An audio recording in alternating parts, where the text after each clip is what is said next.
We've got some basic theory knowledge. We're starting to find our way along the fretboard, starting with the low E, the 6th string.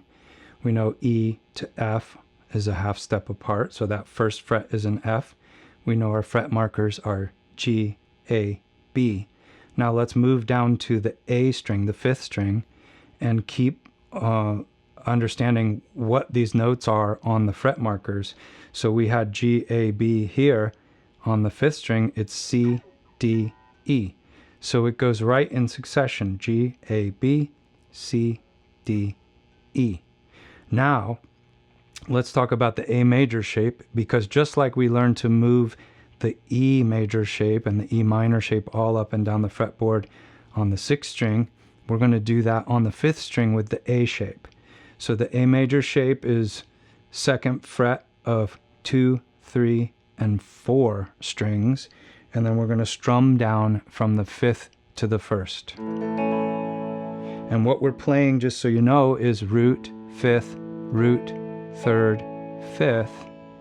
So the way that we flatten the 3rd is by moving our index finger to the 1st fret of the 2nd string, and then we keep our middle and ring in the 2nd frets of 3 and 4, and we strum from 5 down to 1 for an A minor. So just like we moved the E, it's all about preserving the interval.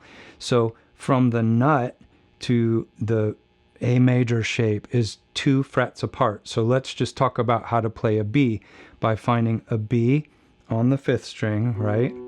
Because we know B and C, if we know this is C, D, E, then a half step below C, because those keys are adjacent on the piano keyboard and on the fretboard.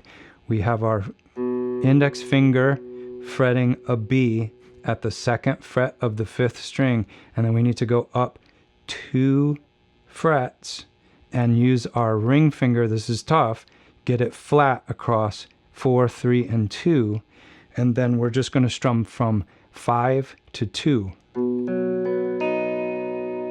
Okay? And we've just played a B chord because we went from A and we set our bass note on a B and preserved the interval. And we don't play the 6th string or the 1 string. So if we moved up another half step, same shape, we'll be playing a C, D, E, F, and then up a whole octave, we're back to A, right? And it's the same with the minor. So with the minor, you would play the 2nd string with your middle finger, and then pinky and ring finger would go just above that, and then you're going to bar the fret before your index finger. Sorry, before your middle finger. So let's go back to our minor shape, and let's go to B, and we're going to keep that same minor shape, but we're going to play B with our index finger. All right, and then all the way up here, we're playing an A minor. So now with this A shape or A minor shape, we can play any chord on the 5th string all the way up, even past the 12th fret, right? We just know that's an octave there. So it gives us different voicings. It also helps us if we want to move from an A to a D quickly. We can play our A, E-shaped A with the root on the 6th string to our A-shaped D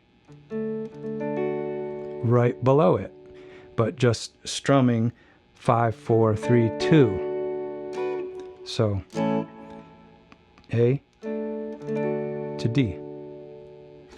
Okay, hopefully that makes sense, but hit me in the comments if you have any questions. Also, rewatch it if you want. And if there's anything specific, obviously there's a ton of stuff on YouTube that you can search and ask me if there's something you're not sure about.